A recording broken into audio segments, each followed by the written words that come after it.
Hi everyone, Stone Crypto here, bringing back to you some more rock solid crypto tutorial content. Today's topic I'll be touching on, your coins are on the blockchain, not in your wallet.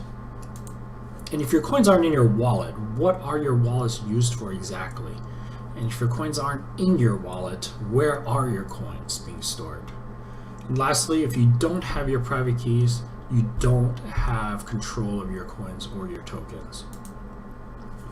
So I've had a couple people reach out to me to ask me to clarify what wallets are, because wallets aren't exactly where your coins are stored. There's a misconception that most of these wallets that you have, like Exodus and My Ether wallet, are where you hold your coins, but that isn't exactly the case.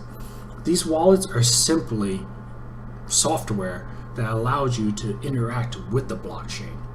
And good wallets have great user interfaces that make it easy for you to interact with the blockchain, such as Exodus or My Ether wallet that allow you to send and receive coins into and out of your access, allow you to populate your balances and see past transactions. So wallets are simply just software programs that interact with the blockchain and make it easy for you to interact with the blockchain.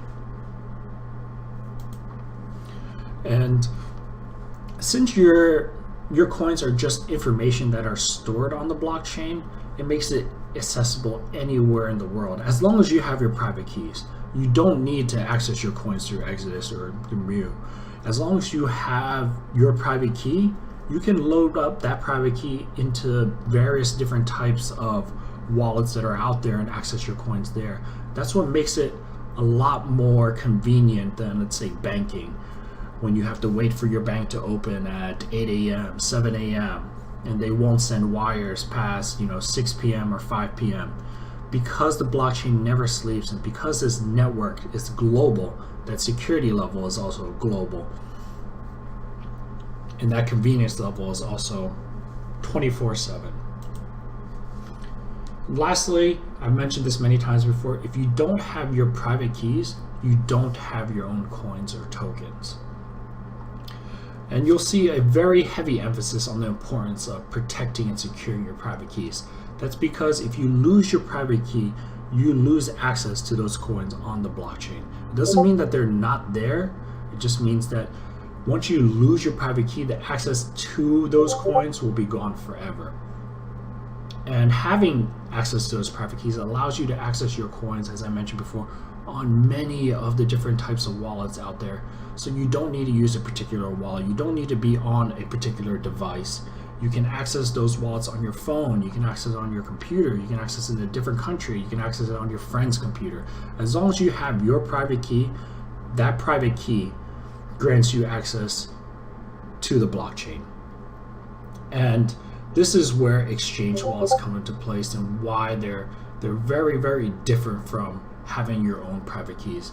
Because when you place your coins in the custody of an exchange, not only are you subject to the security of that exchange, which can get hacked, like BitGrill did last week for 170 million and pretty much made their exchange defunct, or CoinCheck got hacked a few weeks ago where they lost roughly $700 million in NEM, or Mt. Gox, which I'm sure many of you have heard of, which was the first and the largest exchange to go bust.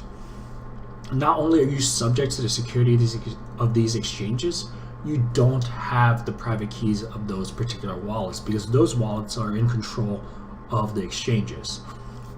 So if you, let's say, forgot the password to your exchange and you went to, let's say, a foreign country, Asia, Europe, or America, you would not be able to access those coins because you don't have those private keys.